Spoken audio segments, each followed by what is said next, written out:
Buenas noches. Continuamos hoy, viernes 20 de enero de 2023, el estudio del lado oculto de las cosas de C.W. Leadbeater en la página interna, en la externa, 169. Aquí es interna y externa la misma. 169, y en el párrafo que comienza con la frase sin embargo. Hay una beatitud y un poder más allá de nosotros mismos, que vienen en ayuda de aquellos que están preparados para recibirlos. Volvámonos hacia aquellas grandes fuentes de las cuales emanan incesantemente la fortaleza y la inspiración para todos los que, olvidando el yo, están resueltos a aprender y a compartir sin reservas. Que aquellos que son la personificación del amor inmortal bendigan con su incesante ayuda y guía la sociedad fundada para que sea un canal para su obra. Que ellos le inspiren con su sabiduría, la fortalezcan con su poder y la vitalicen con su actividad. Sigue él haciendo su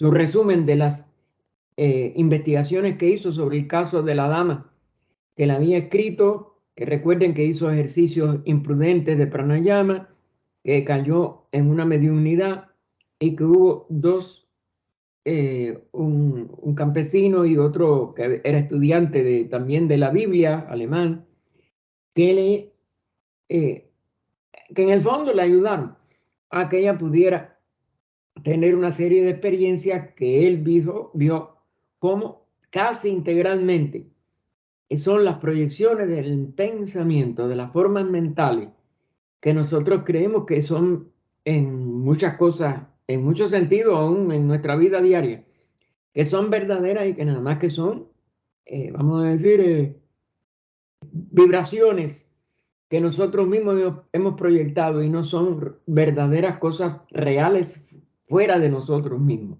Es decir, es nuestra propia creación mental.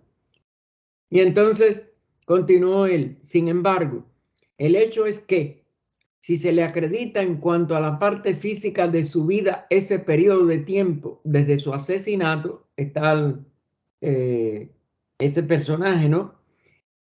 ¿Qué ha estado haciendo él durante todos estos años? El Narisimán, ¿no? Pero ustedes saben que es otra proyección de estas mentalidades y que se decía que había vivido en Persia cinco siglos antes de Cristo.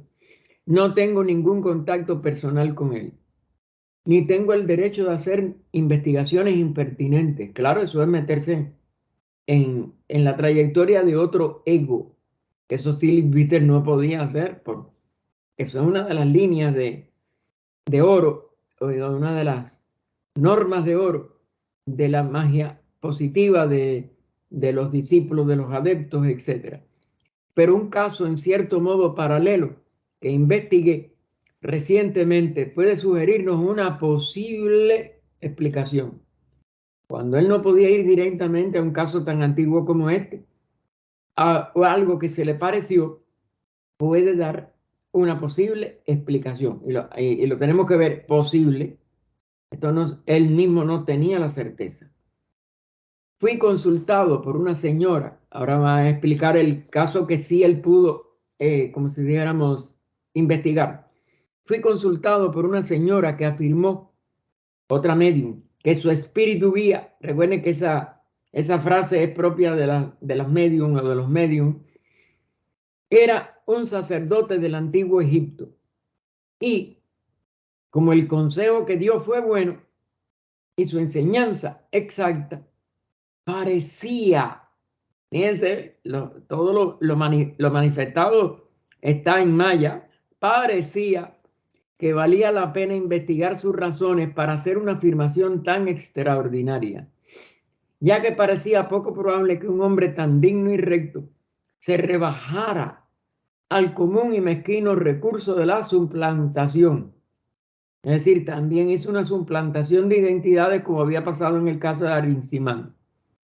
Al encontrarlo, me di cuenta de inmediato de que sin duda había sido iniciado hasta cierto nivel en los misterios, con mayúsculas, es decir, misterios oficiales de la civilización egipcia, según el rito egipcio.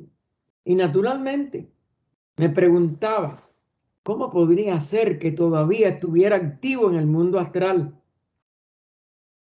Es decir, este también no es un caso tan enorme como el de los 5.000 años de Arrinzimán, pero era también de una antigüedad muy grande, porque el Egipto ya también en la época de los Ptolomeos, esos misterios cerraron, decayeron, se deformaron.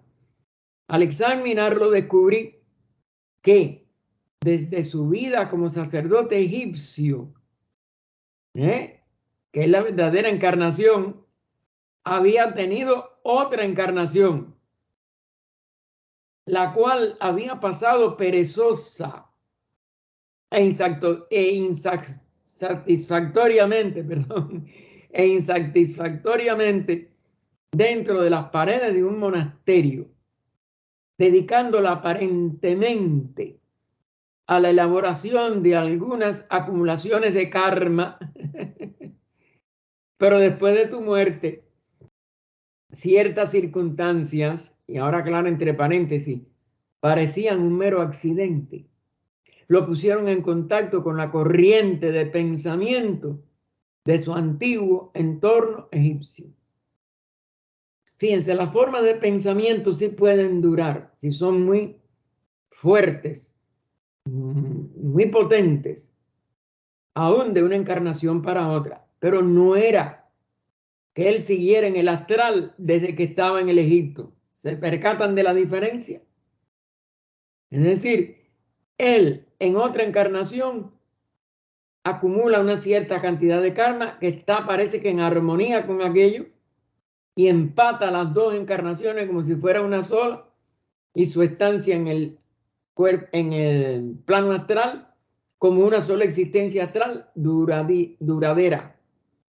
Son vibraciones que tienen que ver, sí, con karmas parecidos, con continuaciones de cierta labor que hizo quizás en la primera encarnación, y entonces se empatan con la segunda y aparece como que él seguía en el plano astral después de dos encarnaciones, una tras la otra, cosa que es un absurdo.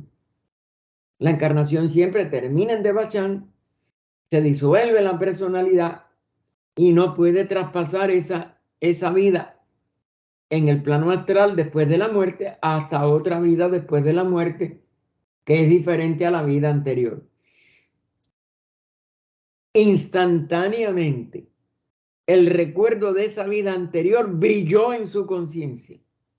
¿Ven? Son anales de la vida que están vibrando aún en ese plano astral o en alguno de los niveles de ese astral, porque puede ser que originalmente vibren en un plano superior. Nadie sabe estas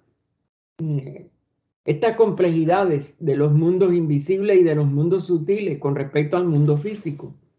Así que instantáneamente el recuerdo de esa vida anterior brilló en su conciencia, y agrega ahora entre paréntesis, creo que siempre había estado flotando en el umbral.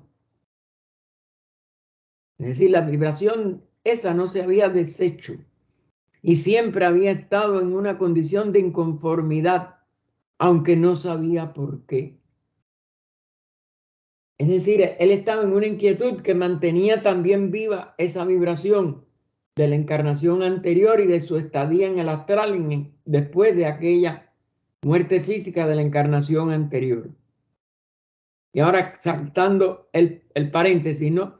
Instantáneamente el recuerdo de esta vida anterior brilló en su conciencia y era mucho más vívida y real que la aburrida rutina monástica. Es decir, en la siguiente encarnación lo único que hizo acumular karmas por una serie de cosas rutinarias de una vida monástica. La que era rica en grandes experiencias era la encarnación de Egipto, que había sido un iniciado. De modo que esta última se convirtió para él en un mero sueño funesto. Pronto lo olvidó por completo o lo consideró como una parte aburrida de su castigo astral. Es decir, se sabe que cama loca es una forma de castigo, es una forma de detención antes de poder entrar en Devachan, por lo que fue muy honesto en su declaración de que fue ese sacerdote egipcio. Es decir, lo que era brillante en él era su encarnación anterior, la de Egipto, y las vibraciones las combinó en su estado de la nueva estadía astral después de la muerte en la encarnación siguiente en el monasterio. La poderosa personalidad con la que se había identificado a sí mismo, que era la del Egipto, hasta el final de su última vida en el mundo celestial, él se había llegado al Devachan de la encarnación en Egipto y por tanto él no estaba ni estuvo en el nivel astral todo el tiempo después de la segunda encarnación tampoco. Es decir, que aquí hay una confusión de vibraciones y de dos estados post-mortem totalmente diferentes, justo antes de su descenso a la encarnación comparativamente reciente en la que se convirtió en monje. ¿Se dan cuenta? No afirmo que el caso de Henri Simán sea similar, pero al menos es posible que así sea. Es decir, que no estuvo tantos años verdaderamente en el mundo astral, sino que hay una superposición de vibraciones que le fueron, en el caso de Henri Simán, la primera mucho más estimulante que la segunda encarnación o que quizás hasta más de una encarnación, y vuelve en la conciencia astral de una posterior encarnación como la que pasó este sacerdote egipcio en una vida rutinaria en un monasterio cristiano o judío, no sabemos, pero bueno, me parece que es cristiano por lo que dijo. Naturalmente, vuelve ahora Lee Peter, al que no pudo investigar del todo, ni tenía derecho a hacerlo. Fíjense, había ahí un valladar que hay en determinadas como natural circunstancias que él no explica en detalle, pero que se desprenden de lo que él dice, ¿no? Naturalmente, Henri Simán escribe como un hombre de su tiempo y usa la terminología a la que a la que está acostumbrado en esa encarnación de la Persia de 5 siglos antes de Cristo, que suena extraña en nuestros oídos hoy en día, especialmente porque constantemente confunde sus símbolos con hechos materiales. Vean lo que es la poca evolución de la conciencia verdaderamente superior de la individualidad. La conciencia personal en los niveles, sobre todo, astromentales inferiores. Es decir, del deseo, de la mente deseo, del kamamanas, como se le dice en el sánscrito, confunde mucho el símbolo con la realidad o con hechos materiales. No es real, recuerden que la realidad una es nada más que la vida una, pero bueno, con hechos materiales que tienen mayor densidad, pero que son tan evanescentes y tan personales como los niveles astromentales o kamamanásicos del mundo inferior antes de que entremos en Devachan. Por supuesto, no es cierto, como él supone, que los hombres estén divididos en 3 grandes grupos, que tengan en sus cabezas ángeles con estrellas blancas, rojas y doradas, respectivamente. Es decir, son símbolos que él tomó como hechos, materiales, recuerden esto, pero son símbolos. Como él dijo antes, confunde sus símbolos con hechos materiales. Hay algún símbolo que él confundió con estas cabezas, con estrellas blancas, rojas y doradas respectivamente. Así como tampoco es verdad, pero él lo veía, él percibía estos símbolos, lo que no eran hechos materiales, así como tampoco es verdad que Febo conduzca su carruaje diariamente a través del cielo de este a oeste. Ustedes saben que el carrero, el que arrastra el carro del sol, en la mitología, ¿no? De la antigua, de las antiguas civilizaciones, y sobre todo yo creo que en la greco-romana, greco-latina. O que el dios sol nace nuevamente en Navidad cuando los días comienzan a alargarse. No es que nace, es un símbolo del renacimiento de la naturaleza que va a comenzar con el nuevo ciclo a partir del solsticio de invierno. Que lo celebremos como el nacimiento de Jesús, precisamente. No tiene que ver nada con el nacimiento histórico de Jesús, tiene que ver simbólicamente con la primera gran iniciación de un instructor mundial, que son dos cosas completamente diferentes. Pero como es natural, todos los cristianos que no han oído hablar de teosofía lo consideran como el nacimiento verdadero de un niño. Y pueden ver la imagen del niño y pueden comprobar de que es así porque las formas mentales simbolizan todo ese proceso que se refleja en lo iniciático de la naturaleza cíclica del año físico, del año de la Tierra y de las estaciones y del nacimiento de la luz nueva que empieza a crecer en el hemisferio norte.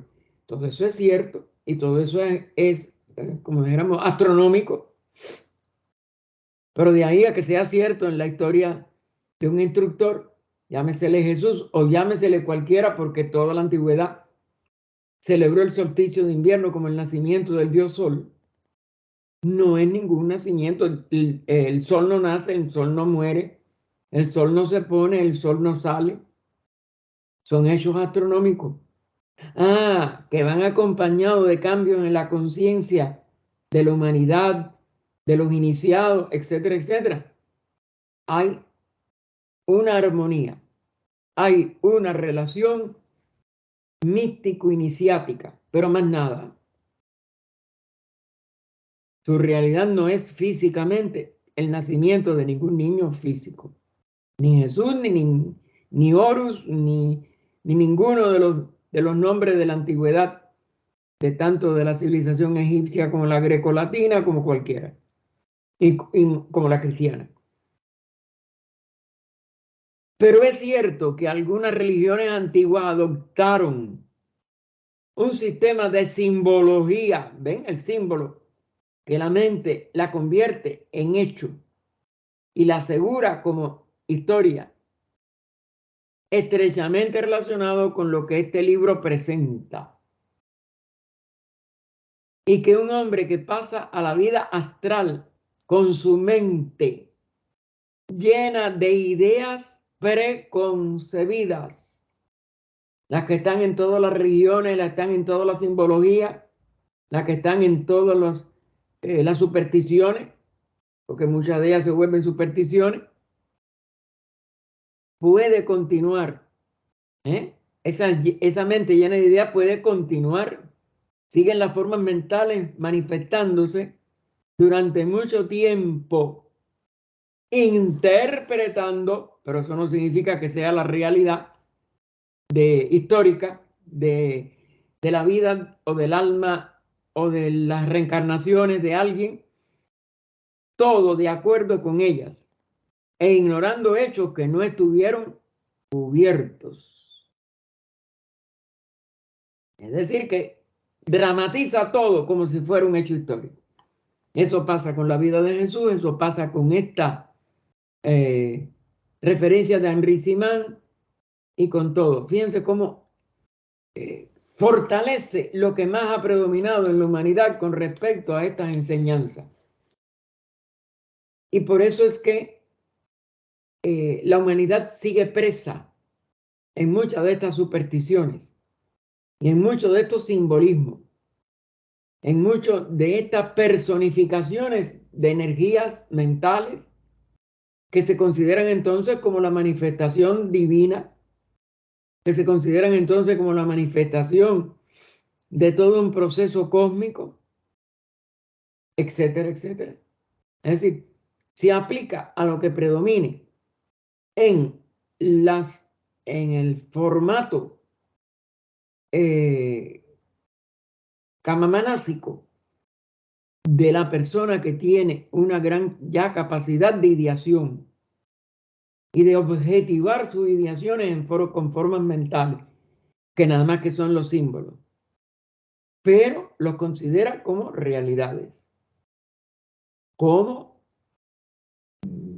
el descenso de grandes instructores, etc. Y sí, hay una relación simbólico-alegórica, pero no hay una identidad histórica, y mucho menos la duración de una vida astral de la dimensión en que se planteó por estos seguidores de Arrimán o de esta mediunidad que se percibió como esta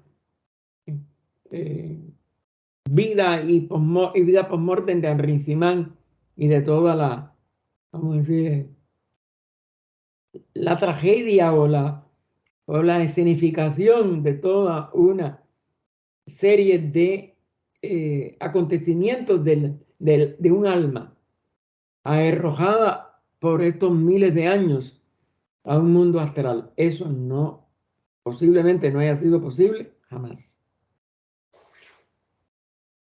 Y entonces continúa Leadbeater. También es verdad que existen espíritus poderosos cuyo método de evolución es tan completamente diferente del nuestro que para nosotros sería malvado. Pero con ellos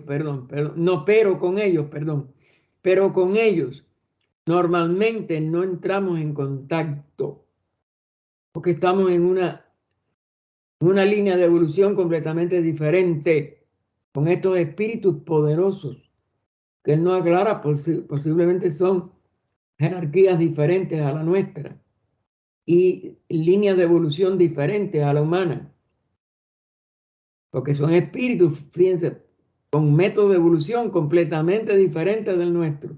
No están en nuestra humanidad, obviamente. Así que, pero con ellos normalmente no entramos en contacto.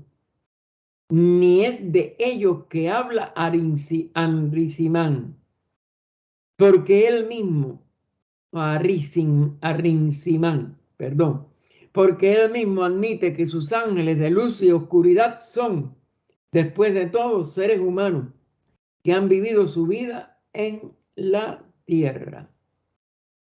O hay otra confusión de situaciones y de expresiones de la vida, de los reinos de la naturaleza, etcétera.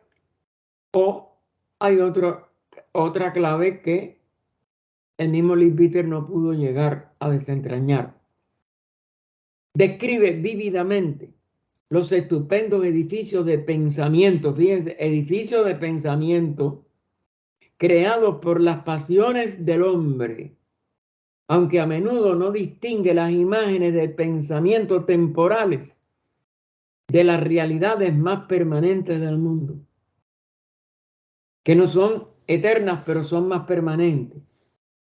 Es decir, niveles de manifestación en otro plano material o en otro plano de evolución. ¿Cómo podemos? El mismo Leadbeater no logró desentrañar todo. Nosotros que no hemos tenido ninguna capacidad de investigación, mucho menos podemos hacer con ello un cierre de que tuvo que ser esto y más nada. Aquí hay muchas posibilidades, como se ve. nos da una horrible descripción de una especie de batalla astral en la que la llanura está sembrada de los fragmentos dispersos de los combatientes. Y después de un guión, un detalle espantoso que no podría ocurrir realmente, como se manifestará de inmediato a cualquiera que comprenda la naturaleza sutil del cuerpo astral. Claro, ¿cómo podrían haber heridos y muertos y fragmentos de cuerpos astrales si eso no sucedió en el plano físico? Fíjense cómo Leadbeater, con su potente razonamiento y su capacidad investigadora, se da cuenta de lo que no era posible que estuvieran describiendo una realidad. Estaban describiendo escenas nada más que mentales o emotivas y estaban llenas, por tanto, de inexactitudes y de imposibilidades, de símbolos, pero no de realidad de alguna de las manifestaciones del reino, tanto humano como superhumano, etcétera, etcétera. Aquí hay otras claves que él no pudo llegar a comunicarnos al menos, o que nunca pudo llegar a descubrir. Y continúa Leadbeater. De hecho, si sus comentarios se deben tomar como representativos del conocimiento persa, recuerden del siglo V a.C., el antiguo imperio de Persia, por eso del conocimiento persa antiguo, con respecto a las cosas astrales, nos vemos obligados a reconocer que esa presentación fue menos definitivamente científica y menos exhaustiva que la que se presenta ante los estudiantes de lo oculto en el día de hoy. Es decir, que obviamente esto tiene una serie de signos de interrogación que el mismo Leadbeater no puede contestar. No tiene que ver con lo que él había estudiado, ni científicamente, ni en ningún sentido oculto en el ocultismo de que él participó. Probablemente porque las leyes no cambian, hay más errores que otra cosa en esa alegorización y en esa interpretación alegórica y simbólica de lo que se presentó a la medium y a su bueno, explicación, que no es la correcta como es natural. Por ejemplo, Arrinzimán no parece tener una comprensión clara del gran hecho central de la reencarnación. Y entonces, claro, ¿cómo se le va a pasar desapercibida a un alma tan avanzada y que estuvo tanto tiempo en el astral? O tal vez lo considera como una posibilidad ocasional, es decir, no como una ley. Y ya esa consideración carece de profundidad porque o hay ley de reencarnación o no hay ley de reencarnación. En lugar de reconocerlo como el medio designado para la evolución de la humanidad. Es decir, la humanidad evoluciona por el cumplimiento de la ley de evolución. No es, no es algo que el hombre pueda escoger. Pertenece al ciclo de necesidad. Aquí, por eso Leadbeater es definitivo en muchos de sus planteamientos, aunque no pueda contestar del todo a las otras posibilidades. La reencarnación es una ley y es un hecho como ley. Y eso no aparece en las consideraciones de Arrinzimán. Su uso de los términos es algo desconcertante hasta que uno se acostumbre a él. Lisbeth se tuvo que acostumbrar a esas cosas desconcertantes de este personaje, porque es bastante evidente que le da el nombre de, y ahora pone entre comillas porque no es real, le da el nombre de cuerpo espiritual a lo que ahora en los estudios prácticos y en el desenvolvimiento práctico que Leadbeater logró de las enseñanzas de los adeptos, a lo que ahora llamamos el vehículo astral, es decir, un vehículo más sutil pero personal. No tiene nada de espiritual porque es el que expresa deseo y en su forma inferior prana. Aunque prana lo hay en todos los planos, pero bueno, de todas maneras. Pero es muy material el que está más apegado al físico y doble etérico, que también a veces, como es natural, se le llamó astral, porque ya también tiene luminosidad propia. Recuerden, la palabra astral no es un nivel específico de sutilidad o materialidad, sino una condición general de toda materia que vaya más allá del nivel físico de sólido, líquido y gaseoso.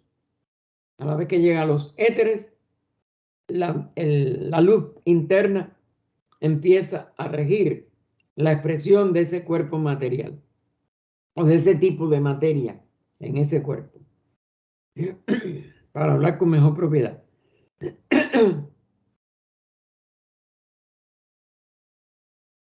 Así que no se le puede llamar, por tanto, cuerpo espiritual. Y que su cuerpo astral, lo pone también entre comillas, no es más que el doble etérico. ¿Se da cuenta?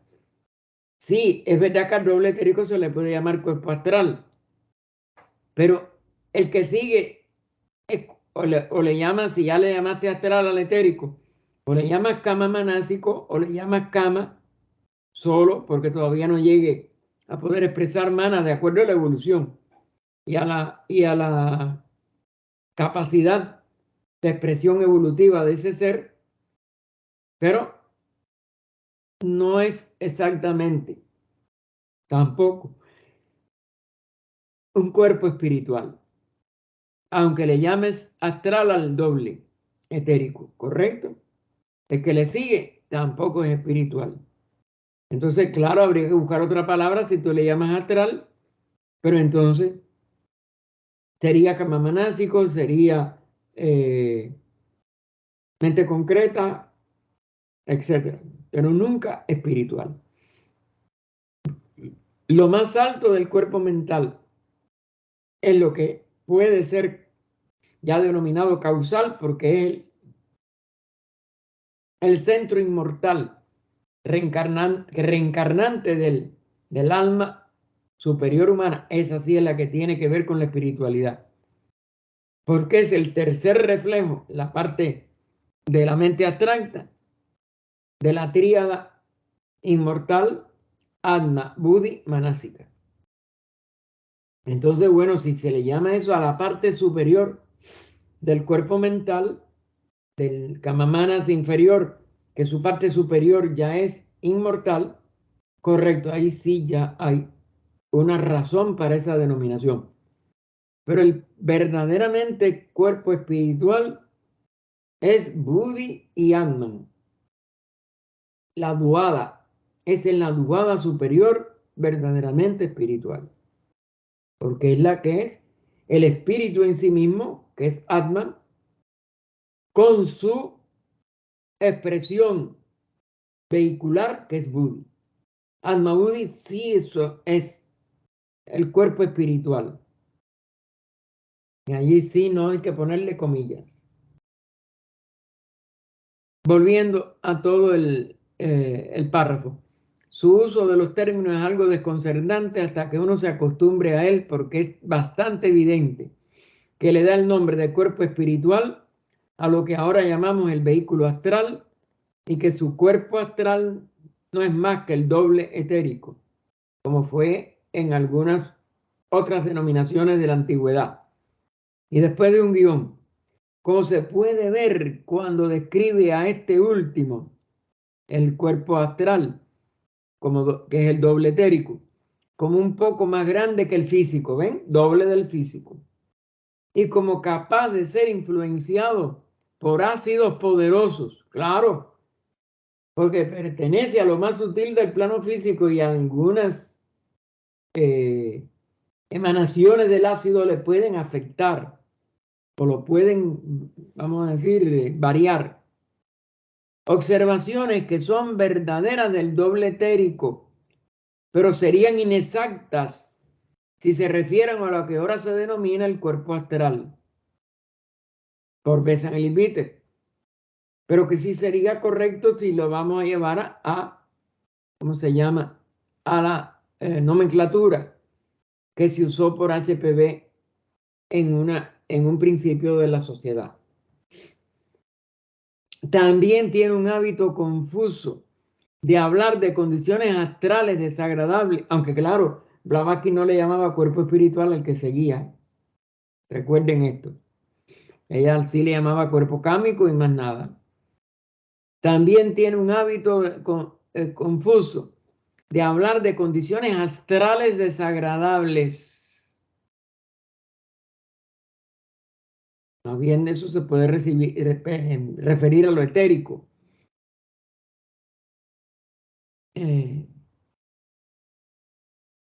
Como debajo de la superficie de la Tierra. Es decir, que esa misma materia de ese mismo cuerpo, cuando se lo contempla o se lo investiga debajo de la Tierra, en niveles inferiores del plano terrestre o en niveles internos o más densos o más cercanos al centro de la Tierra, de ese nivel, y agradables como las de arriba. Abajo de la Tierra son desagradables. Arriba de la Tierra las condiciones astrales son agradables, aunque las describe como menos materiales que nuestra Tierra. Bueno, puede ser que se estuviera refiriendo a algo más sutil del planeta. Pero siempre esto está, como dijéramos, muy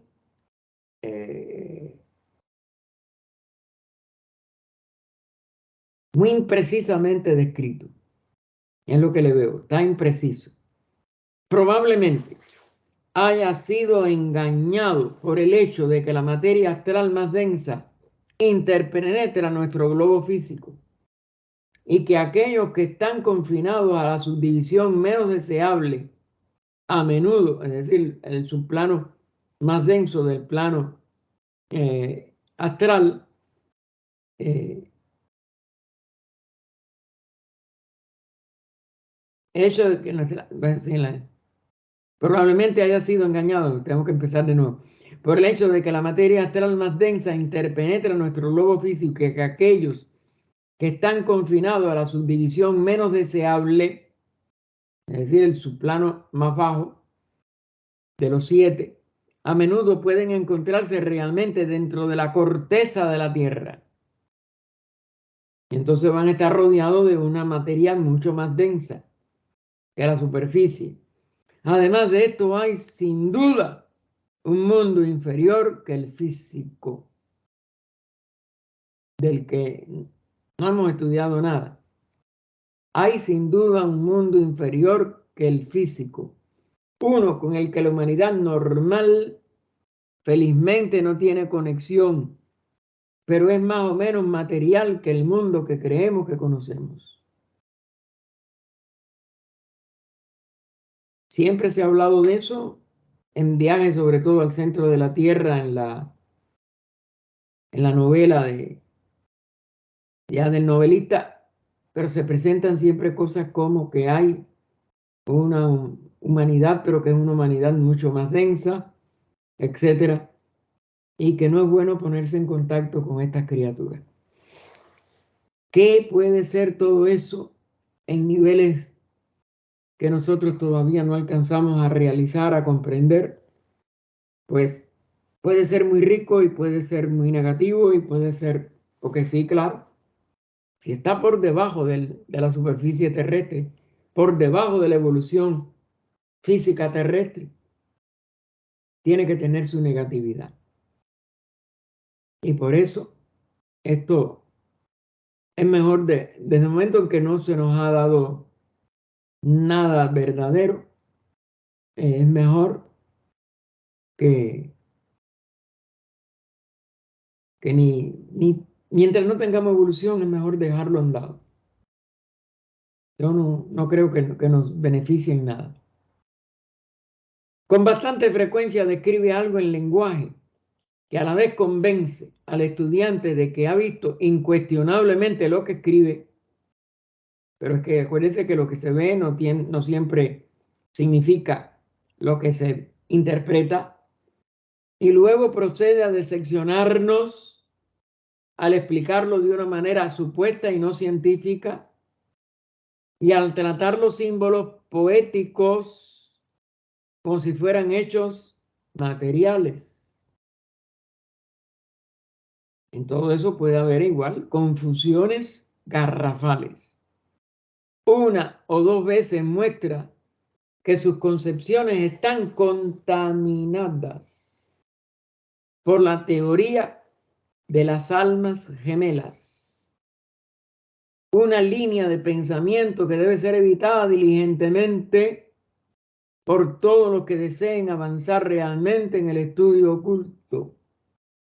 Otra de las cosas a las que Leadbeater se le ha desconocido su mayor evolución y, para mi entender, mayor capacidad. Y mucha gente ha especulado sobre las almas gemelas hasta el infinito. Y fíjense que debe de ser evitada esta línea del pensamiento de la teoría de las almas gemelas. ¿Por qué puede perjudicar? Yo no lo entiendo. Pero los consejos de Leadbeater todos son de una persona que tuvo mucho más experiencia, conocimiento y habilidad que nosotros. Y servicio a la humanidad que nosotros. No es que cojamos miedo, no es que haya que poner la cabeza como el avestruz debajo de un hueco. No. Es que, obviamente, él tuvo acceso a informaciones mucho más altas, amplias y de fuente mucho más segura, con la de los maestros con los cuales entabló contacto. Y por algo él recomienda este principio, es una recomendación, más nada. Yo le llamo la atención a eso porque yo he leído muchas personas, yo nunca, después que yo leí estas cosas del Leadbeater, bueno, veremos y más nada. No me interesa porque hay algo allí que no es nada más que teoría. Y parece que la línea de pensamiento puede ser negativa para nosotros. Del momento en que él recomienda que la debemos de evitar. Y entonces continúa Leadbeater. Está equivocado cuando habla de la mediunidad como una necesidad para la evolución espiritual. ¿Se dan cuenta la ambivalencia de toda esta relación? Porque todo estaba relacionado con una medium, como es natural. Y claro, va a exaltar o va a poner como necesaria la mediunidad. No. Es un desvío de la línea ascendente hacia el alma espiritual y hacia el espíritu después. Y la mediunidad no solo debe evitarse, sino que puede evitarse si no nos metemos en estos vericuetos como que él está diciendo, no, aquí no, no, no. No por miedo, sino esperando por lo menos a tener mayor información para poder ampliar nuestra comprensión del por qué. Que como él insiste arriba, debemos mantener lo más posible una actitud científica. Y eso él no lo recomienda porque no está dentro de nuestra capacidad científica seguramente. Entonces, postergar, no ser tan curiosos, ni ser tan entrometidos en niveles del ocultismo que obviamente no están claros. Y que él nos recomienda, fíjense que él no lo pone como dogma nada más, es inútil. Pero como investigación en nuestro estado promedio de evolución, pues puede ser peligroso o no adecuado para nosotros. Y entonces, fíjense, debe ser evitada diligentemente. Él no nos prohíbe nada, pero por algo nos recomienda esto. Debe.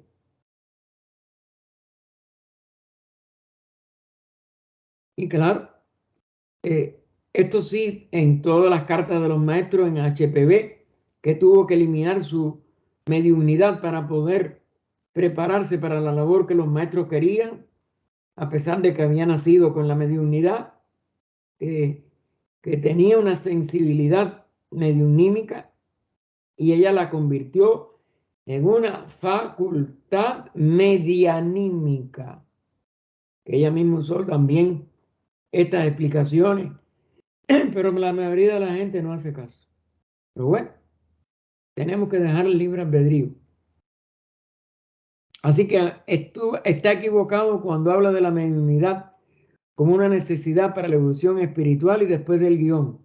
Aunque tal vez esto sea una vez más simplemente una cuestión de terminología, ya que puede estar usando la palabra en el sentido de sensibilidad psíquica, que HPB no perdió como es natural.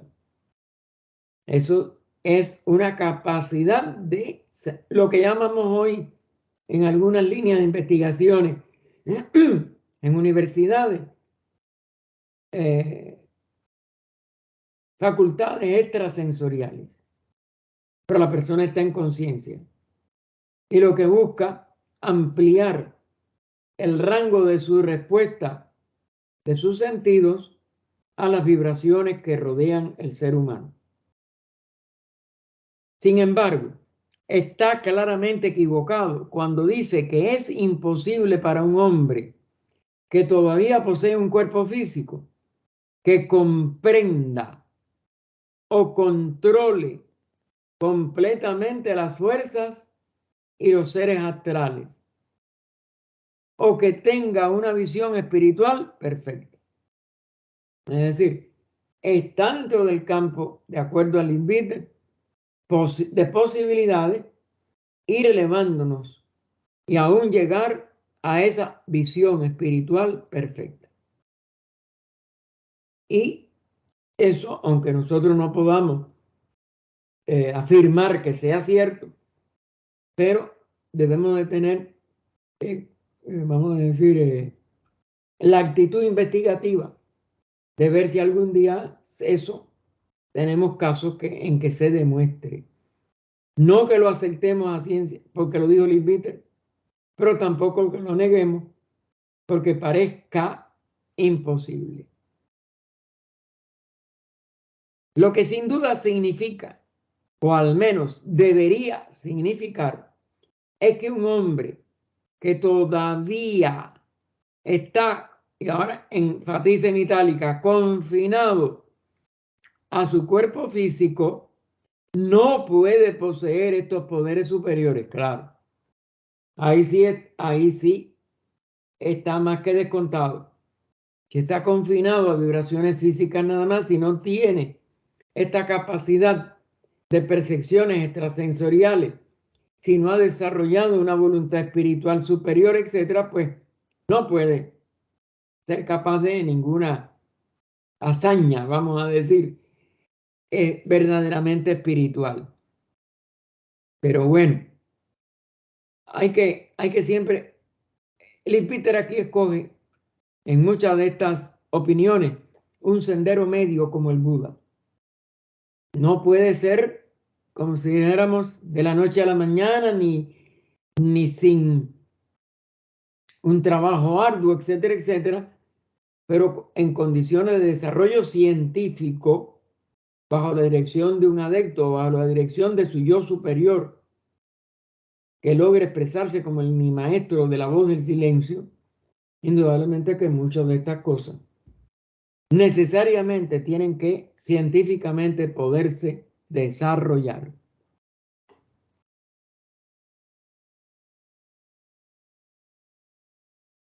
Así que lo que sin duda significa, o al menos debería significar, es que un hombre que todavía esté confinado a su cuerpo físico no puede poseer estos poderes superiores, porque no se ha dado cuenta de que un hombre puede aprender.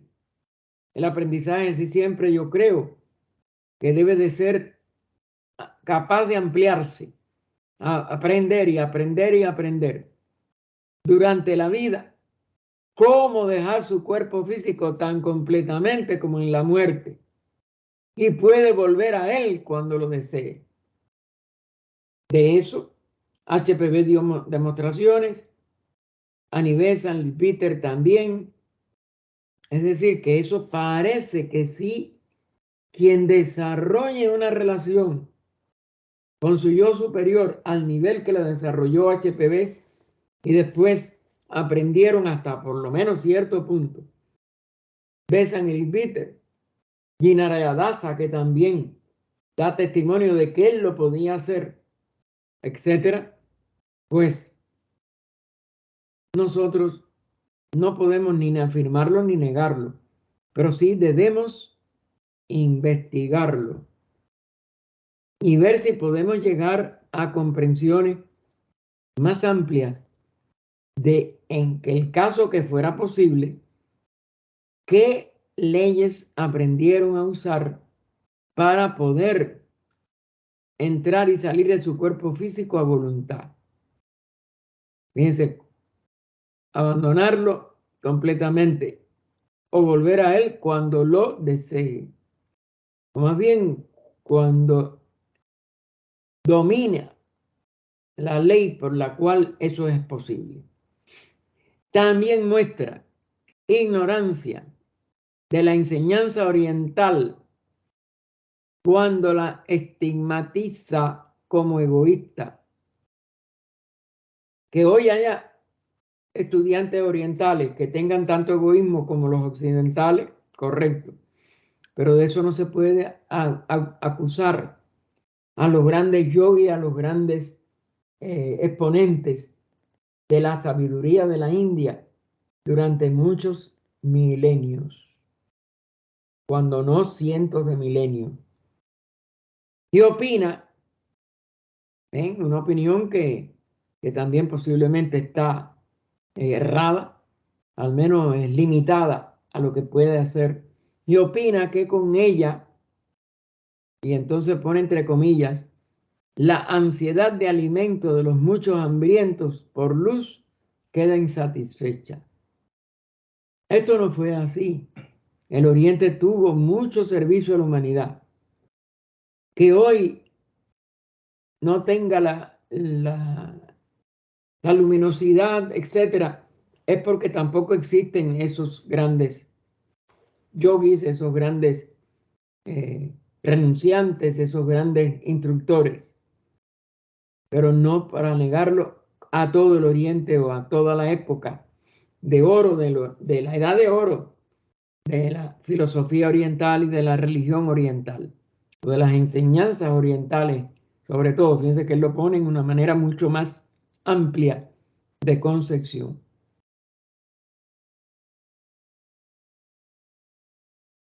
En general, sin embargo, su enseñanza está laudablemente libre de sectarismo. Es decir, no es tampoco que él diga que es un dogmático de una secta, etc. Pero lo que sí es que tiene esa confusión básica con la mediunidad. La mediunidad no es progreso, la mediunidad no es desarrollo, la mediunidad es enfermedad. Y en eso la teosofía los maestros de sabiduría que la dieron al mundo a través de HPV, sobre todo, siempre enfatizaron de que la mediunidad no es una capacidad, es una enfermedad y una limitación. Y la mayoría de nosotros lo único que haría es limitarse, ¿sí? Y a enfermarnos. Si desarrolláramos, o más bien, si nos enfermáramos de mediunidad, no es un desarrollo, es una entrada en un callejón bastante oscuro y bastante peligroso. Aunque el estudiante de ocultismo se ve así obligado a diferir de Arisingman en ciertos puntos, me apresuro a añadir que hay muchos sobre los que todos debemos estar completamente de acuerdo con él. Es decir, este justo medio que Leadbeater trató siempre de mantenerse. El que tuvieran estas limitaciones o estos errores o estas diferencias con el punto de vista que se expresó en estas comunicaciones, etc. Pero de todas maneras, indudablemente que mucho del ocultismo estuvo explicado con limitaciones, con diferencias de opinión, pero estaba en estas declaraciones atribuidas a esta entidad. Para tomar al azar algunas de las muchas gemas que se pueden encontrar, sus críticas sobre la guerra y la conquista, ¿ven? Y sobre la historia de las religiones son admirables. Fíjense, guerra, conquista. Él sí escribió, vamos a ver, porque ahora va a venir un resumen. Eso hay que loarlo. La guerra y las conquistas nunca se pueden justificar. Son un delito contra la unidad de la vida. Y la historia de las religiones, seguramente si él la califica de admirable, es porque tiene sobre todo esa línea de oro de que toda religión comienza como una instrucción de sabiduría por algún ser y que solamente los sucesores son las que la van deformando en filosofía primero, porque religión es la verdadera palabra, significado de la verdadera palabra, y pasan a ser filosofías religiosas y después supersticiones, dogmas religiosos. Vamos a ver el fragmento ahora que él va a poner. Esto está tomado de lo que se atribuye a esta entidad, a este Arin-Simán. Sostengo que la verdad y el error, el bien y el mal, se encuentran en todas partes. ¿Ven? Porque si no hay un polo, el otro no puede manifestarse. Los dos polos se manifiestan. Porque lo que llamamos bien y mal, lo que llamamos verdad y error, es un par de opuestos de la manifestación. En la absolutividad, en el pralaya total, no existe nada. Todo es. Y todo es en la total unidad y no hay manifestación posible alguna. Pero la manifestación, a la vez que se manifiesta el espíritu, se está expresando a través del espacio y por tanto modifica ese espacio como forma, como materia, etc. Y de ahí hacia abajo todo lo demás. Luz, sombra, bien, mal, etc. Uno es una expresión de contrapartida que siempre tiene la contrapartida del opuesto, aparente opuesto. Es necesario los dos desde el momento que hay manifestación, los dos polos, pero porque tienen su utilidad. Ninguno es inútil. Otra cosa, no es mal como mal, es la relativa ausencia de la expresión de un bien superior que es entonces vista como un mal inferior. Así que sostengo que la verdad y el error, el bien y el mal, se encuentran en todas partes y en todas las religiones y entre todos los pueblos. Claro, no hay nadie perfecto manifestado.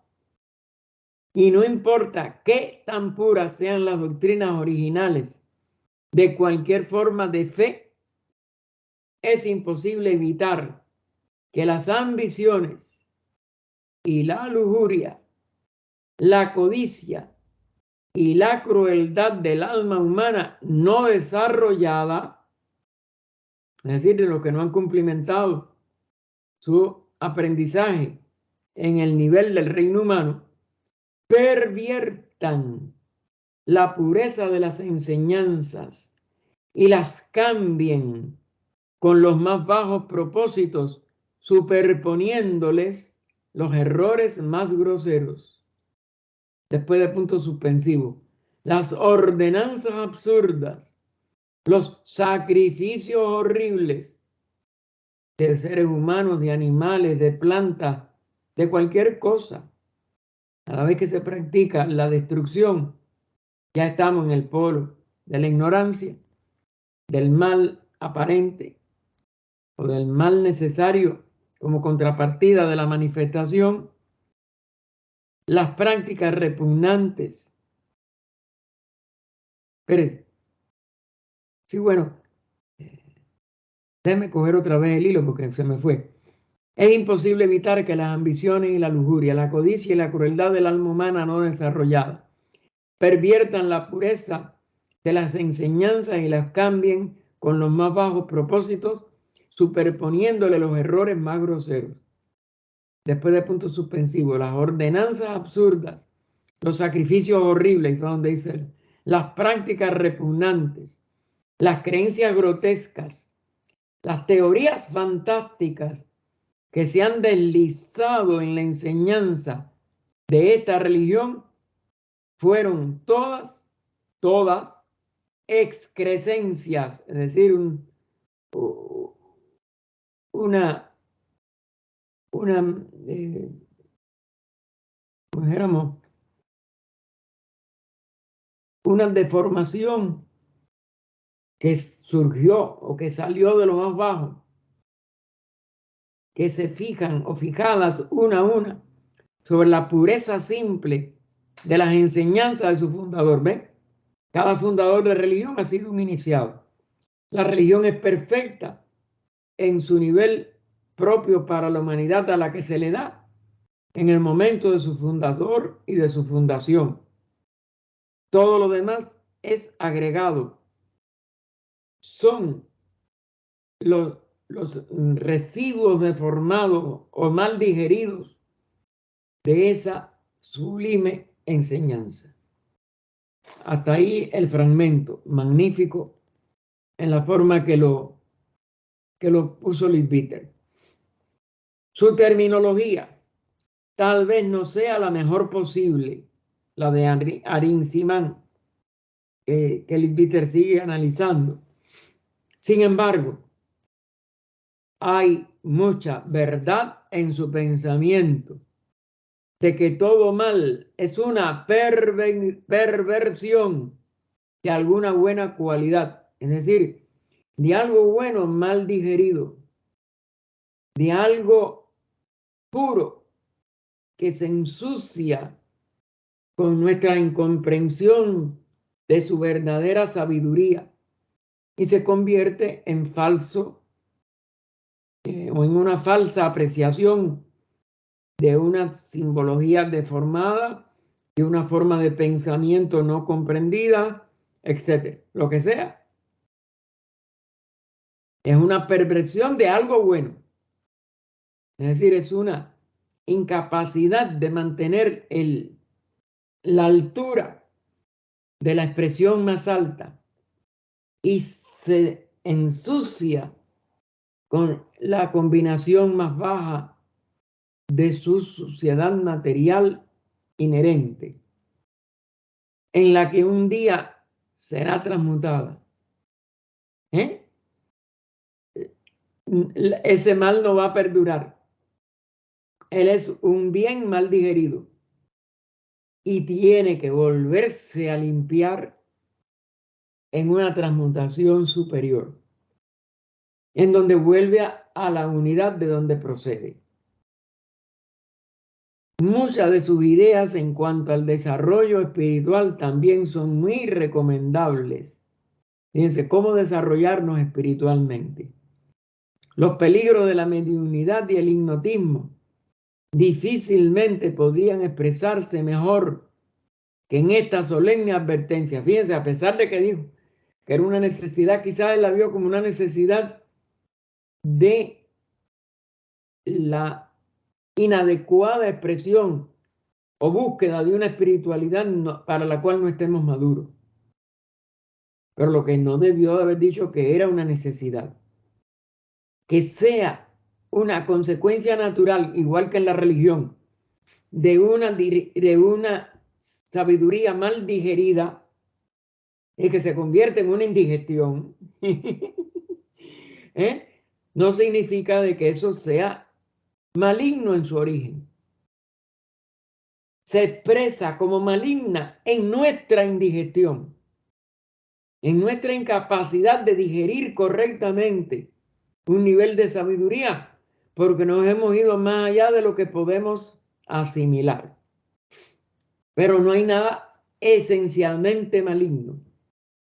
Puede siempre y debe siempre transmutarse a su forma superior original. Y entonces vamos a ver la advertencia que nos hace de la misma mediunidad que en un párrafo anterior él nos aclara de que puso como que era necesaria. No es necesaria. Que sea inevitable si nos lanzamos antes de tiempo a tratar de percibir lo más alto, lo más sutil, puede ser lo que venga en esta advertencia. Vamos a ver. Que nadie renuncie jamás a la soberanía de sí mismo. ¿Ven? El medium renuncia a la soberanía de sí mismo, se entrega a entidades en un estado de pasividad. Que nadie renuncie jamás a la soberanía de sí mismo, su mente o su cuerpo. Ya, si está diciendo que no renunciemos jamás a la sabiduría de ese yo verdadero, de ese espíritu en nosotros, de la mente, que es su instrumento de expresión, o del cuerpo, que es nuestro instrumento de acción, nos está diciendo que no seamos medium jamás. Así que nadie renuncie jamás a la soberanía de sí mismo, su mente o su cuerpo en manos de otro. Eso es lo que hace el medium, se entrega su cuerpo, entrega su mente, entrega aún a sí mismo porque se deja dormido para que otro sí mismo utilice el cuerpo. Y entonces, fíjense que nos está diciendo no seas medium. Y no lo podría decir de una incongruencia con que era una necesidad. Así que, pues, su terminología tal vez no sea la mejor posible, sin embargo, hay mucha verdad en su pensamiento de que todo mal es una perversión de alguna buena calidad en la que un día será transmutada. Los peligros de la mediunidad y el hipnotismo difícilmente podrían expresarse mejor en esta solemne advertencia. Vuelvo a repetir, que nadie renuncie jamás. Entonces no es que fuera necesaria a la soberanía de sí mismo, su mente o su cuerpo en manos de otro, ya sea sacerdote o laico, ¿eh? Es decir, de otro, sea bueno, sea el más alto o sea una persona laico. Un laico es una persona corriente, porque la libertad de un hombre es su prerrogativa divina. Y el que la cede a otro es más abyecto que el más ínfimo esclavo. ¿Ven que eso es contradictorio con aquello arriba de que la mediunidad es necesaria? No puede ser necesaria. Él quizá hubiera podido decir mejor, la mediunidad vamos a decir, en ciertos karmas o en cierta línea kármica puede ser inevitable. Es decir, si nos metemos en camisa de once varas, si queremos hacer lo que no, sí, un momentico, si queremos hacer lo que se nos advierte, que es contrario a nuestra evolución, indudablemente que podemos entonces hacerla inevitable por karma, pero no porque tengamos que permitirla en todas circunstancias. Dime, mía, dime. Mira, ¿no ha sido tema de traducción la palabra que cogieron? A lo mejor. Ay, se partió la voz. Vuelve a repetirme, no lo que a lo mejor puede haber sido tema de traducción de la palabra que fue escogida para decir eso. También. Porque no sé, pues si él habrá dicho eso. Claro. No viene bien con lo que dijo arriba y Litwitter también se lo rebatió. Ajá. No puede ser, no es la ley. No, para nada. Mediunidad no es ley de evolución. No. Así que, y aquí está diciendo jamás que nadie, fíjate, lo totaliza, nadie renuncie jamás. Claro. Entonces lo que dijo arriba, o fue dicho por otro, aquí hay sus, vamos a decir, sus quizás interpolaciones de entidades, nadie sabe. Sí, no, olvídate, después que dijiste que el escritor puede escribir cosas que un ente le dice. Claro, olvídate, yo quedé así. Él sí quizás estaba ya cogido y no lo pudo evitar. Sí, por eso digo, yo no escribo más, no voy a escribir más. Claro. No. Ok, gracias, Gaspar. No, gracias a ti, Jimena. Muy bien señalado para que nos demos cuenta. Son absurdos entre uno y otro párrafo. Nuevamente se explica en una de las notas. Fíjense, nuevamente se explica en una de las notas. Un trance perfecto. ¿Cómo puede haber trance perfecto? No se dan cuenta que es una incongruencia.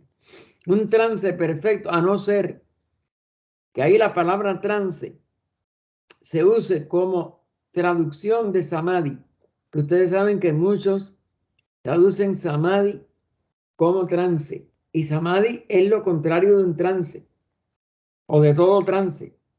El samadhi es una conciencia elevadísima. Trance es inconsciencia hasta determinado nivel interno desde el cuerpo físico para que otra entidad use el cuerpo físico, el de emociones, o hasta el mental, etc. Luego aquí hay otra cosa que habría que ver qué entendió él o qué, a qué designó el trance perfecto. Porque esa combinación de dos palabras únicamente la podría yo concebir como un samadhi perfecto. Pero bueno, es como está escrito aquí y es como tenemos que seguir. Un trance perfecto debería ser el vuelo consciente del alma, ¿ven? Eso, aunque le llamen trance, no es trance, esto es un samadhi. Un trance perfecto debería ser el vuelo consciente del alma hacia una condición superior. Esto es lo que estudiamos nosotros en la ciencia de yoga, en los sutras sobre todo del primer libro, el Samadhipada, también le usa, Gaspar, también a eso se le usa en vez de trance, obviamente que es horrible, éxtasis, ¿no? Sí, correcto, éxtasis sí. Sí.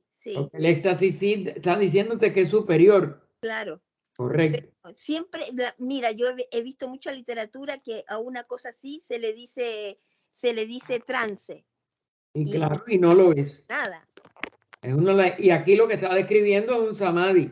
Claro. No un éxtasis, no un trance. La persona no sabe lo que le está pasando, está fuera de sí. Claro. Yo creo que aquí hay mucho de errores de vocablos. Lo que yo te decía de traducción. Bueno, también de traducción, pero quizás no, quizás hayan usado vocablos inapropiados. También. ¿Qué podemos saber? Porque no Sí. tenemos el texto original aquí, ni el idioma original. Oye, yo lo tengo en inglés, tal vez que si lo saco, no sé dónde está, pero yo creo. Yo lo compré en inglés, así que ahí se puede chequear qué dice. Correcto. Pero probablemente sea más que nada desde el... recuérdate que esto viene en un texto persa Sí, ay, ay, ay, antiguo, por eso.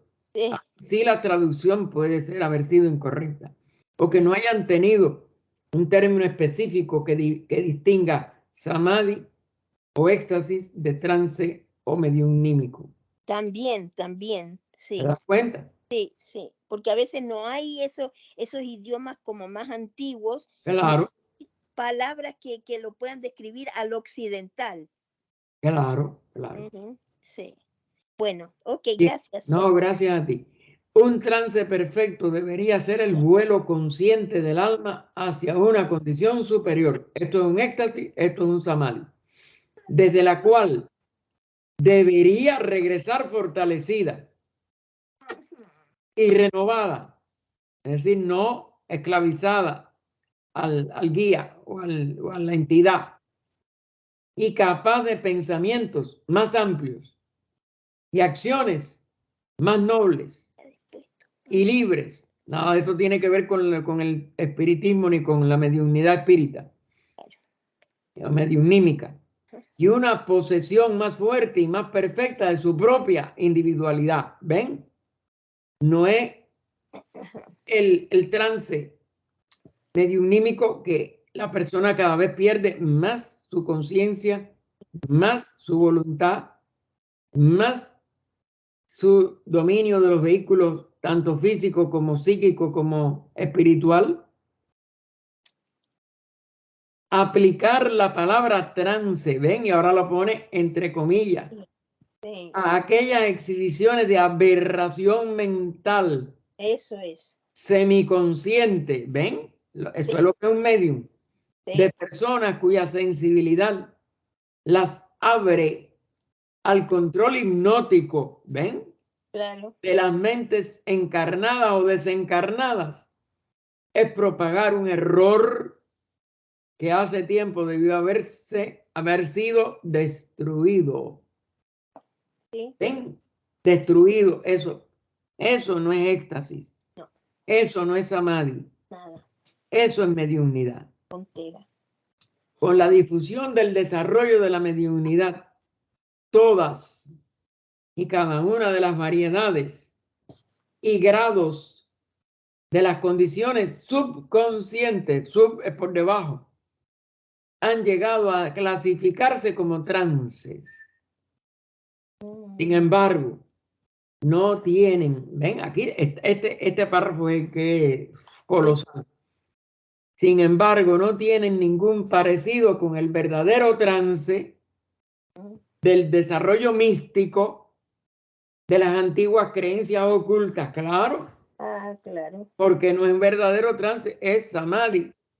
claro, Y no es subconsciente, es supraconsciente. supraconsciente. ¿Se dan cuenta? Claro, No tiene ningún parecido con el verdadero trance del desarrollo místico de las antiguas creencias ocultas, claro. en donde el sueño producido por el uso de poderosos narcóticos se asemeja al de la naturaleza sana y cansada. Ahí sí no sé lo que esto significa. Sí, a ver. El sueño producido por el uso de poderosos narcóticos. Eso no se hacía en la antigüedad verdadera. El narcótico ya claro que es como si dijéramos otra cosa artificiosa y no es la voluntad del ser humano. Narcótico es una dependencia, es una adicción. Para inducir. Claro. Al de la naturaleza sana y después dice y cansada. Esto o está mal traducido, como la naturaleza sana va a quedar cansada.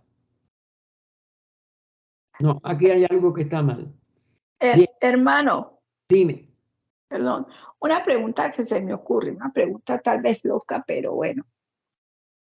el espiritismo, tal como se conoció y como se conoce, estaría dentro del plan divino, porque eso ha sido un desbarajuste para todos. Mira, ¿Qué cree usted? Bueno, yo sé que es una locura, pero bueno, perdón. no es locura.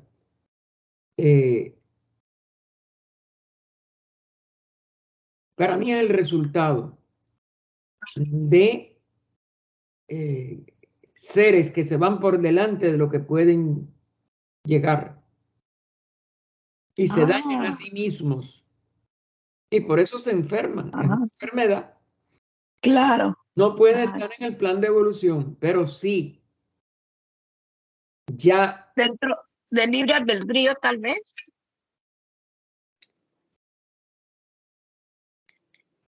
Bueno, un mal uso del libre albedrío por ignorancia puede estar contenido, correcto, sí, puede. Pero lo que sí HPV señala, pero ya como consecuencia de la cuarta raza raíz, que fue donde de verdad hubo todo este desarrollo de intentos no sabios de establecer contacto con mundos invisibles, pero muy materializados por la poca espiritualidad como promedio de la raza. Si ahora nosotros tenemos tanta ignorancia a nuestro alrededor, imagínate en la cuarta raza raíz. Ay, me imagino. Con nada más cama y muy poco manas que pudiera tomar las riendas por encima del cama. El cama era el que arrastraba al incipiente manas. Entonces, claro, ahí sí hay todas estas esclavitudes. Claro que sí. Y entonces ella dice que eso quedaba como un fenómeno cíclico.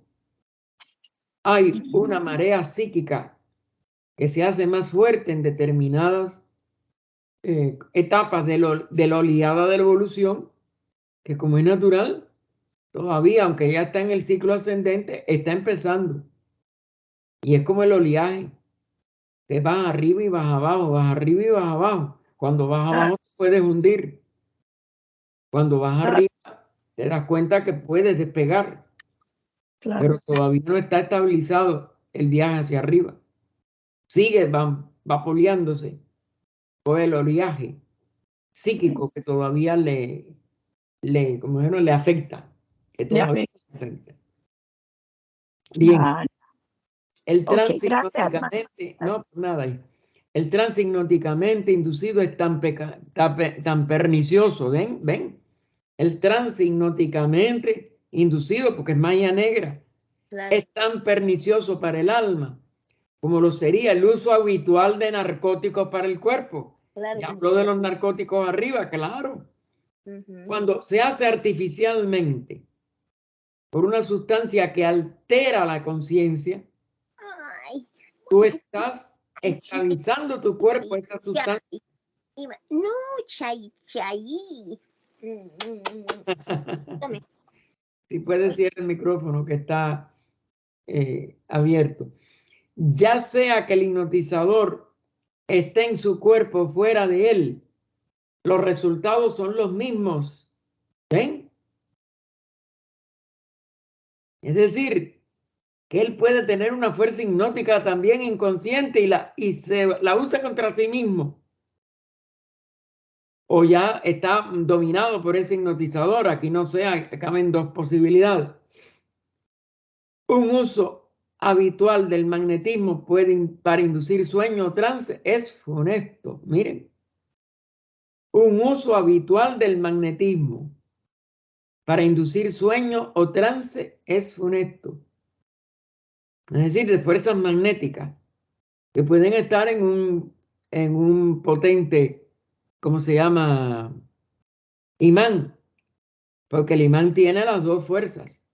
En una tiene la electropositiva, en el otro extremo la electronegativa. Si tú te expones a la parte magnética del imán para poder caerte en sueño o en trance, que sería como es natural, negativo, porque no lo hace por capacidad como dijéramos, superior de samadhi, de éxtasis, sino que el cuerpo queda inerte, queda sin presencia del alma, pues es funesto, claro, se puede utilizarlo cualquier entidad. Este párrafo también es muy, pero muy oculto y de un nivel que desautoriza aquello de que es necesaria para la evolución, etcétera, etcétera, al principio, que ya Levi lo señaló como un error. Ahora, ¿qué produjeron estas dicotomías? Manipulaciones, ¿cómo éramos? Sí, manipulaciones, es decir, adulteraciones del texto original, incongruencia de las palabras usadas y del significado más profundo de esas palabras. Esto nos queda hasta ahora, por lo menos, no sabemos si Levi después explica algo más, yo no me acuerdo si lo explica. Pues queda como otra de las incógnitas de este manuscrito, de este testimonio atribuido a Arisiman, perdón, no lo pronuncio correcto casi nunca. Bien, el mismo protagonista, Arisiman, describe con precisión cómo multitud de muertos de tipo inferior asisten a las sesiones de espiritismo y cómo los llamados guías de ninguna manera son siempre lo suficientemente fuertes como para evitar influencias malignas. ¿Se dan cuenta? Es muy denso, es muy negativo y es muy contrario a las leyes de la naturaleza. Por eso yo digo, ¿cómo pudo decir en un principio de que era necesario?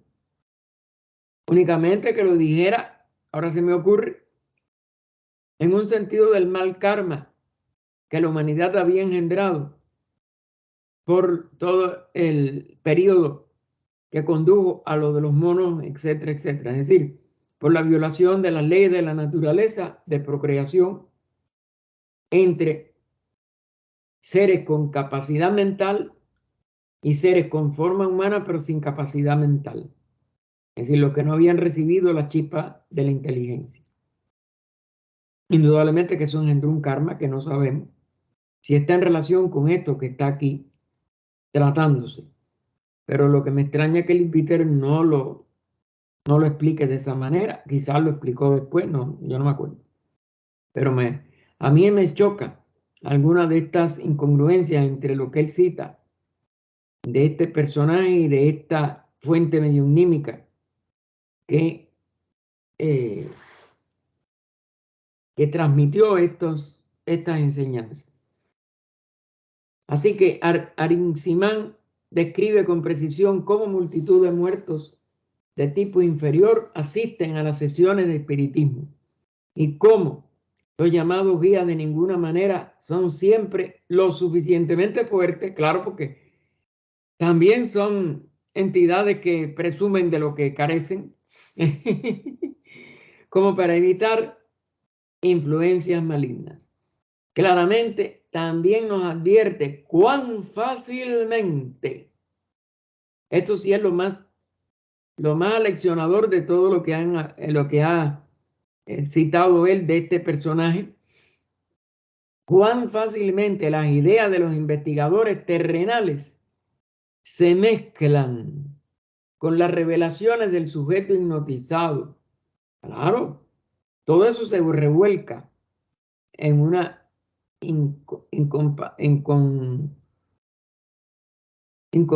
vaya, ay Dios mío, la palabra no me viene. Incongruencia.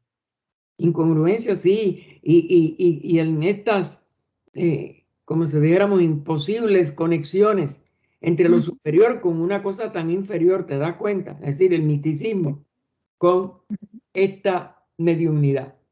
Así que claramente también nos advierte cuán fácilmente las ideas de los investigadores terrenales se mezclan con las revelaciones del sujeto hipnotizado, que ya estaba en una cosa inferior, ya no es su alma, se la expulsaron de su conciencia.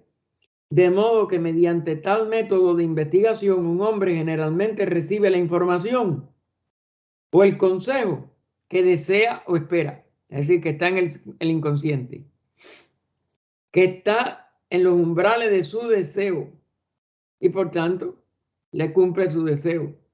Y eso nunca es sabio. Él entiende que el ascetismo como tal es inútil,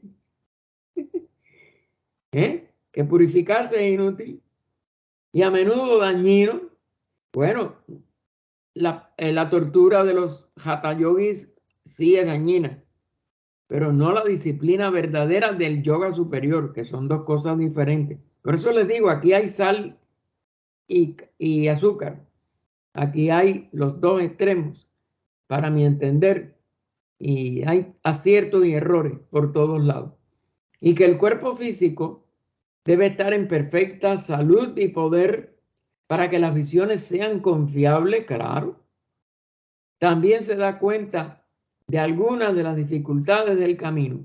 Y ahora nos va a dar en la página siguiente otro párrafo que debe estar muy interesante. Las dificultades del sendero espiritual, que es lo que aquí él nombra dificultades del camino. Pocos, muy pocos, que poseen la necesaria claridad de visión, aprenden alguna vez a usarla con éxito. Por eso hay tan pocos adeptos en la humanidad actual, como es natural, claro. El promedio de evolución no nos permite que con facilidad una persona recorra el sendero de autorrealización en pocas etapas, en pocas vidas, en poco tiempo. Aún menos tienen la voluntad indomable, fíjense, voluntad indomable y la sed insaciable de conocimiento que los llevará a través de todos los peligros y pruebas y desilusiones y el esfuerzo infinito y el trabajo involucrado en estos estudios. Esto sí es totalmente cierto. Muy pocos, porque el promedio evolutivo no permite esa constante presión para no ceder ante ninguna dificultad, ante ninguna prueba, ante ningún reto y alcanzar el adictado. Por eso les digo, aquí hay tanta luz mezclada con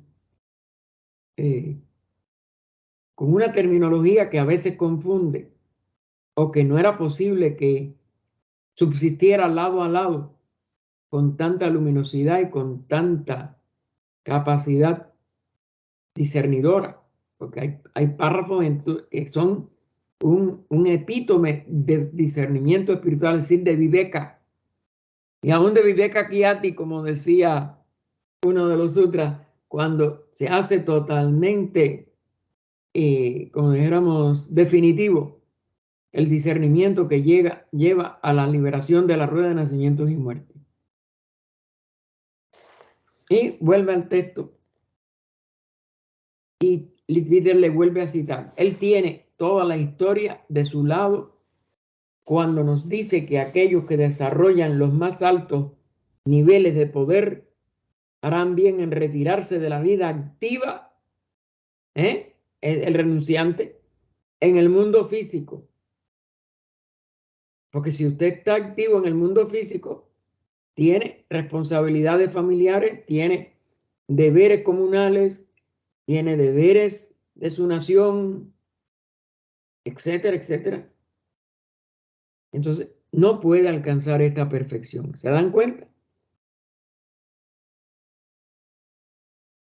Es decir, tiene su historia de su lado porque no puede alcanzar el adictado quien no renuncia al mundo. En otras palabras. Así que hay que retirarse de la vida activa del mundo físico. En un sentido, aunque no sea retirarse a una selva, sino en un sentido de no reaccionar ni estar comprometido ni tener dharma con el mundo exterior, sino nada más que entregarse totalmente a la vida del espíritu y a la obtención del adectado. Es decir, salir de la rueda de nacimiento y muerte, de la vida individual y entrar en la jerarquía dianchohánica. Y su extraño montón de personajes son gradualmente llevados a entender que solo a través del desinterés y el desapego, que es lo mismo, es decir, Viveka Kyati nos lleva al vairagya total. Es posible un progreso real. Es decir, solo a través de vairagya cuando se hace soberano. No queda ningún apego a nada.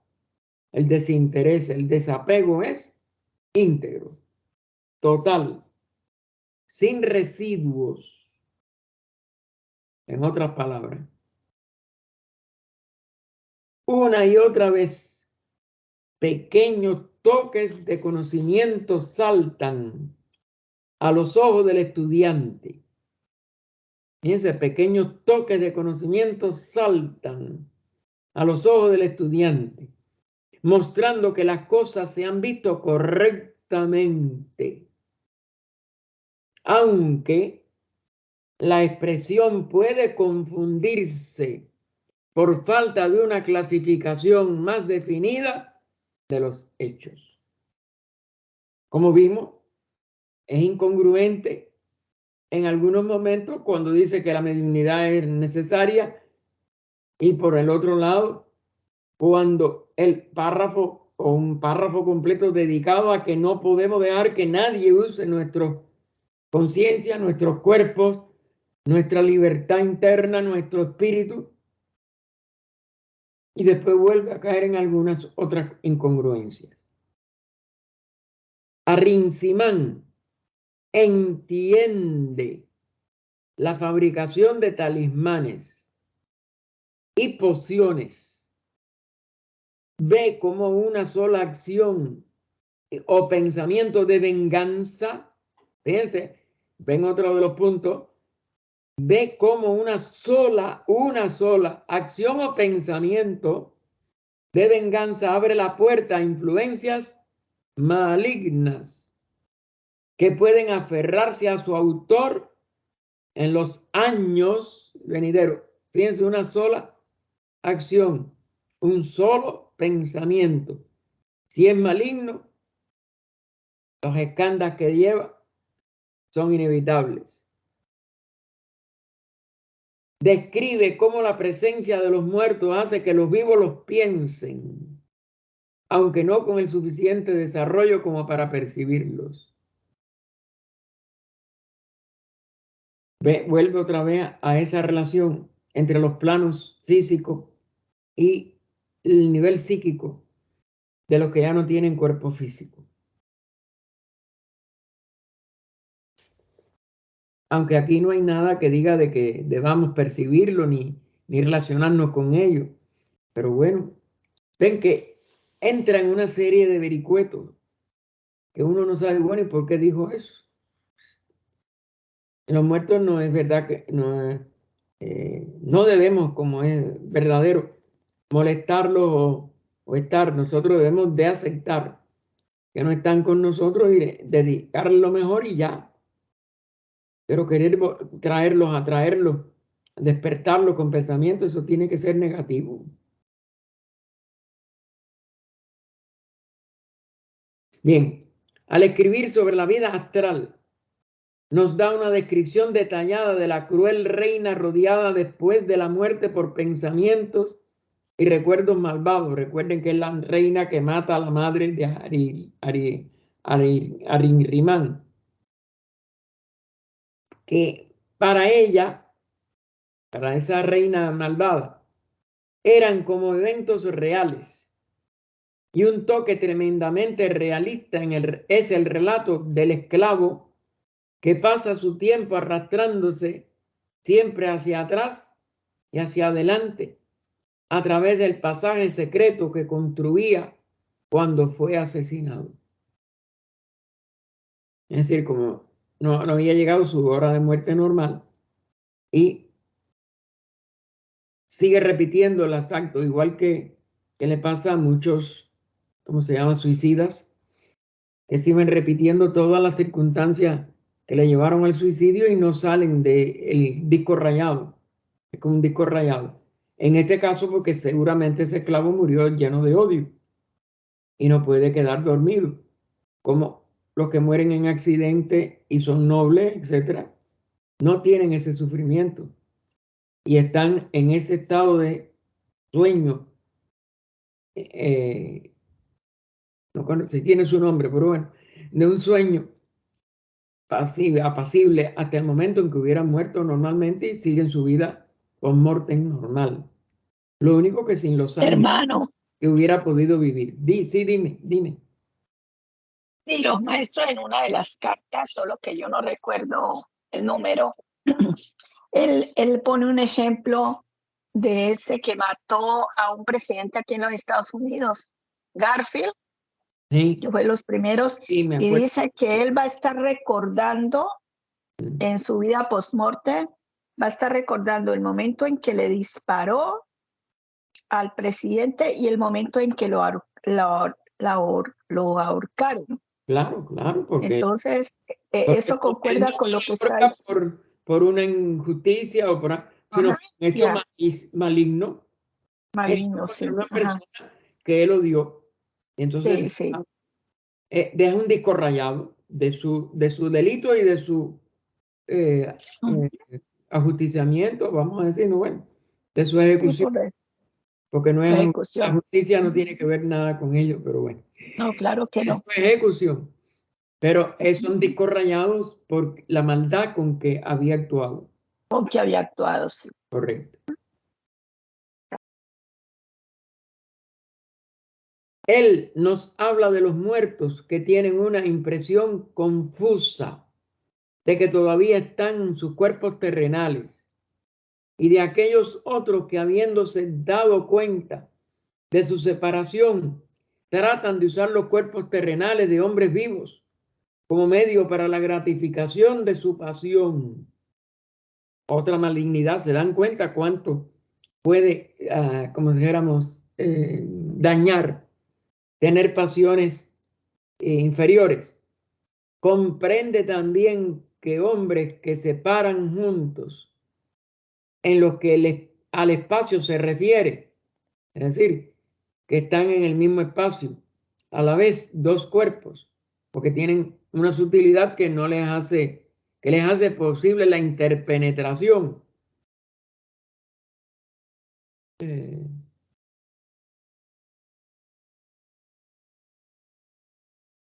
Pueden ser absolutamente inconscientes el uno del otro, porque son dos tipos diferentes de vibraciones, de densidades, y allí no hay la imposibilidad de estar los dos en el mismo espacio, porque su materia es más sutil que ese espacio físico en el que están aparentemente, o bueno, en la práctica, en el mismo espacio uno con el otro. Conoce la gloriosa verdad de que ningún mal puede ser eterno. Claro, ningún sufrimiento, ninguna cosa desagradable. Que por muy lejos del sendero que el alma errante pueda vagar, con el tiempo también encontrará su camino hacia el hogar.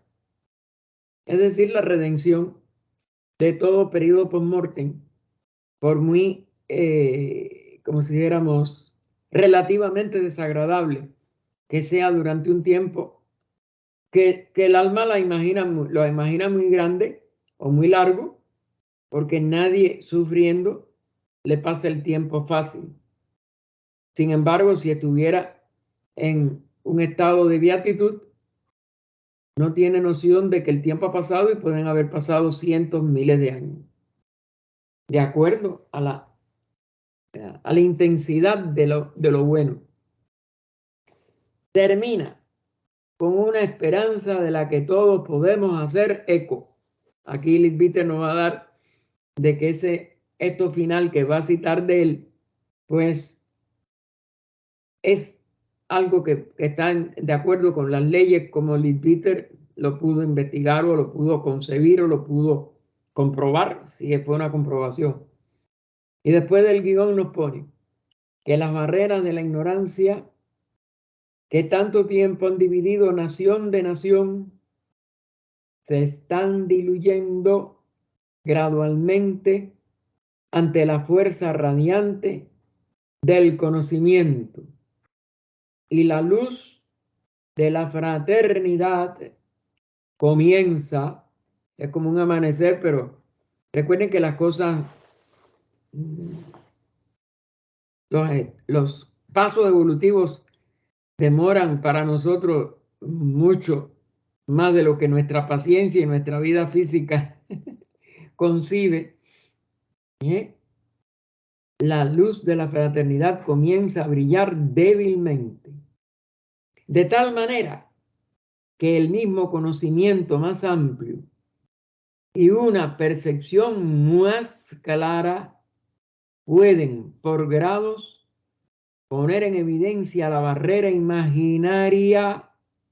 Imaginaria es mental, ya es nada más que proyectada por nuestro maya ilusorio, que erróneamente llamamos muerte.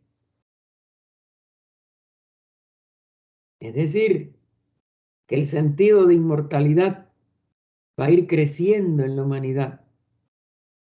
Como decía José Martí otra vez, en estos días he estado tratando de que otras personas se den cuenta de la magnificencia del pensamiento de este prócer cubano. Y aparte de uno de los más grandes pensadores del siglo XIX de América, considerado así por muchos, porque su obra es colosal y vivió 30 y pico de años nada más. Abarca 27 tomos de más o menos de 300 a 400 páginas la mayoría, y muchos de 500 y 600. Porque donde está el artículo de Aníbal Besant está en las páginas 506 a 508, así que imagínense. Y bien, y que esta barrera imaginaria que erróneamente llamamos muerte, no, la muerte no es destrucción de nada, no es ruptura de nada verdaderamente importante, de verdaderamente básico, verdaderamente valioso, mostrándonos que en verdad no hay separación después de todo. Claro, porque somos una unidad. Ya sea que en ese momento tengamos cuerpos físicos o no, puesto que todos somos miembros de la misma gran fraternidad, todos moviéndonos hacia el mismo objetivo, todos envueltos en la luz del sol del mismo amor eterno. Este párrafo no solo es de una belleza enorme, sino de una verdad. La única realidad es la unidad de todo. Y la muerte no es nada más que un acercamiento a ese mundo de la unidad, que todavía ya, como si dijéramos, estados intermedios de despertamiento o de sueño o de ensimismamiento, que es lo que es un Devachan, en un mundo que nada más que proyectamos con nuestros mejores pensamientos y asimilamos las mejores capacidades que hayamos practicado, desarrollado, cultivado en la vida física. No significa de que sea falso, por el contrario. Esa fue una de las luchas con Sinnett. Cuando Sinnett oyó las cosas que el maestro le decía, que no era un mundo real en el sentido que él le llamaba, el maestro, ¿no? En el sentido que él llamaba de la realidad una. Claro, no pertenece a la realidad una. Está envuelta en los niveles más psíquicos